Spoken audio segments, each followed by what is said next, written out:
याद है कुछ सालों पहले जब एक रात 8 बजे अचानक से वक्त बदल गए, जज्बात बदल गए। कितने टाइम तक हमें एटीएम के बाहर लंबी लंबी कतारों में खड़ा होना पड़ा, नोट्स बदलने के लिए बैंक्स के चक्कर लगाने पड़े क्योंकि 500 और 1000 के नोट्स बंद हो गए थे। अब उस समय की परेशानी को आप और मैं बहुत अच्छे से जानते हैं और जाहिर है कि तब से हम हर तरीका आजमाते हैं कि उस सिचुएशन में वापस ना जाना पड़े। मगर अगर उस समय हम ब्लॉकचेन टेक्नोलॉजी यूज कर रहे होते तो शायद उतना नुकसान नहीं सहना पड़ता। नमस्कार, स्वागत है आपका जी के डिजिटल शो पर। मैं हूं पलक यादव और आज हम बात करेंगे क्रिप्टो करेंसी के एक बहुत अहम पहलू पर जिसका नाम है ब्लॉकचेन। अब क्रिप्टो तो हम समझ गए, मगर ये सवाल आपके मन में जरूर आया होगा कि आखिर जितनी भी क्रिप्टो से होने वाली ट्रांजैक्शंस हैं उनका रिकॉर्ड कैसे रखा जाता है या उन्हें सिक्योर कैसे किया जाता है, या जो हमने क्रिप्टो के डिसेंट्रलाइज्ड होने की पिछले वीडियो में बात की थी, आखिर वो कैसे पॉसिबल है। इस सब का एक ही जवाब है ब्लॉकचेन। ब्लॉकचेन एक बड़ा सा बटा हुआ डेटाबेस है जो हजारों लाखों कंप्यूटर्स पे शेयर्ड होता है और ये सारे कंप्यूटर्स आपस में कनेक्टेड होते हैं। आसान भाषा में कहें तो जैसे एक दुकानदार अपने पास एक रजिस्टर बना के रखता है ना कि कितना राशन आया, कितना बिका, ठीक वैसे ही ब्लॉकचेन एक डिजिटल रजिस्टर की तरह होता है। अब वैसे तो ब्लॉकचेन का कई सेक्टर्स में इस्तेमाल हो सकता है, मगर ये हाल ही में सबसे ज्यादा पॉपुलर हुआ क्रिप्टो करेंसी से होने वाली ट्रांजैक्शंस के लिए। वैसे तो ब्लॉकचेन एक एक्सपेरिमेंट के तौर पर 1991 में आया था, मगर इसका इस्तेमाल शुरू हुआ 2009 में जब बिटकॉइन आया। जी हाँ, कुछ सुना सुना लगा। सातोशी नाकामोटो ने जब 2009 में बिटकॉइन शुरू किया, तब ही बिटकॉइन के आसपास उन्होंने ब्लॉकचेन का कॉन्सेप्ट यूज किया। चलिए इसको जरा ऐसे समझते हैं।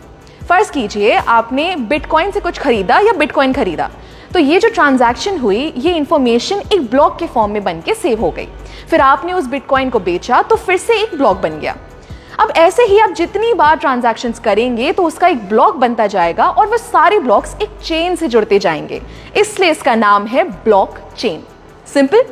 मगर ये हमारे ट्रांजैक्शन यानी लेन देन के डेटा को सेव कैसे रखता है? हर एक ब्लॉक की अपनी एक आइडेंटिटी होती है। जैसे आप और मेरा फिंगरप्रिंट कभी सेम नहीं हो सकता, वैसे ही हर ब्लॉक को एक की मिलती है जो उसकी अपनी होती है और सबसे अलग होती है। क्योंकि ये डिसेंट्रलाइज्ड होता है, तो अगर इस चेन के किसी ब्लॉक में कोई दिक्कत भी आती है तो बाकी ब्लॉक्स पर कोई फर्क नहीं पड़ेगा। ब्लॉकचेन एक ऐसा सिस्टम है जिसे हैक करना, हटाना या चेंज करना लगभग नामुमकिन है।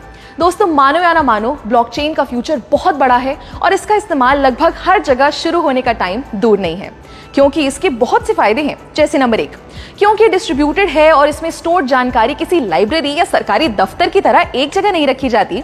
इसको संभालने या मेंटेन करने के लिए किसी मिडिल मैन की जरूरत नहीं है।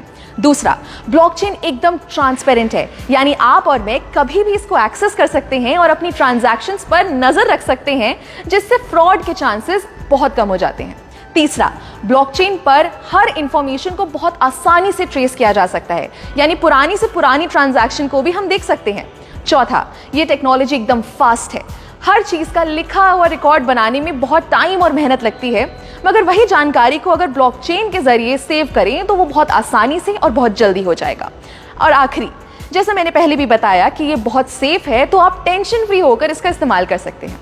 क्या आपको पता है, बहुत से भारतीय बैंक्स ने इस ब्लॉकचेन टेक्नोलॉजी को ऑलरेडी यूज करना शुरू कर दिया है, जैसे ई-केवाईसी के लिए, ई सिग्नेचर के जरिए ऑनलाइन डॉक्यूमेंट्स या कागजात वेरीफाई करने के लिए, कमर्शियल लेटर्स बनाने के लिए इत्यादि।